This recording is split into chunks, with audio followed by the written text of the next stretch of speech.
По трагичната смрт на младата Фросина, полицијата врши контроли на секои стотици метри низ главниот град.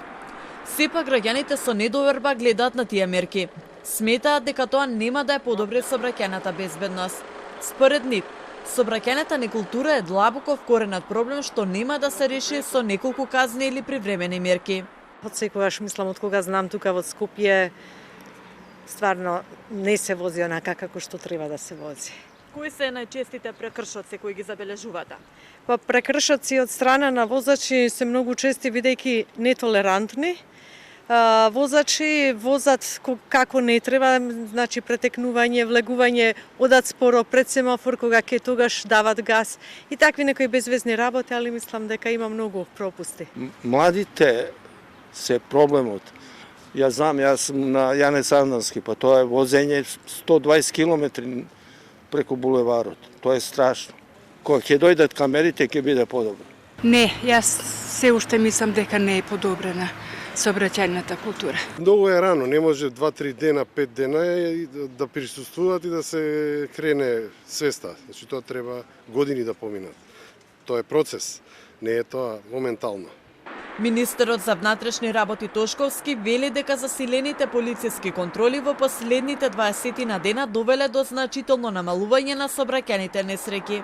Констатирано е дека за овие 20 на дена заклучокот е дека сообраќајните незгоди со тешки телесни повреди се намалија за негде околу 30%.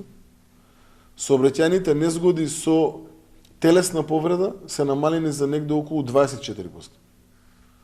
Вкупниот број на сообраќајни незгоди е намален за негде околу 13%.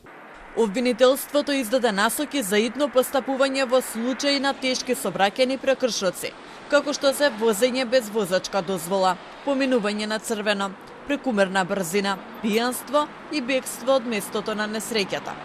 Полицијата е задолжена да ги собира доказите, вклучувајќи ги и претходните прекршоци на осомничените, за построго санкционирање на повторувачите. Целта е побрз и поефикасен кривичен прогон, како и спречување на опасното возење што ја загрозува безбедноста на граѓаните. Насоките налагаат задолжително итно постапување во ситуации кога при сообраќајна несреќа кај возачот или возачите е констатирано управување со возило без возачка дозвола, поминување на вклучено црвено светло на семафор, очигледна прекумерна брзина, состојба на пијанство, возење во спротивна насока, како и преминување на двојна полна линија. Итна постапка ќе се води и во ситуации каде возачот го напуштил местото на несреќата и не укажал помош на повредени пешаци или други лица.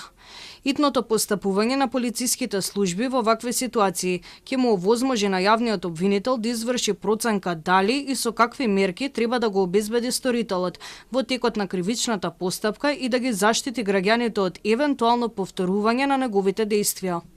За зголемување на безбедноста во сообраќајот, надлежните го најавуваат проектот Безбеден град, кој предвидува поставување на сообраќајни камери во Скопје, Куманово и Тетово, со цел зголемување на безбедноста во сообраќајот.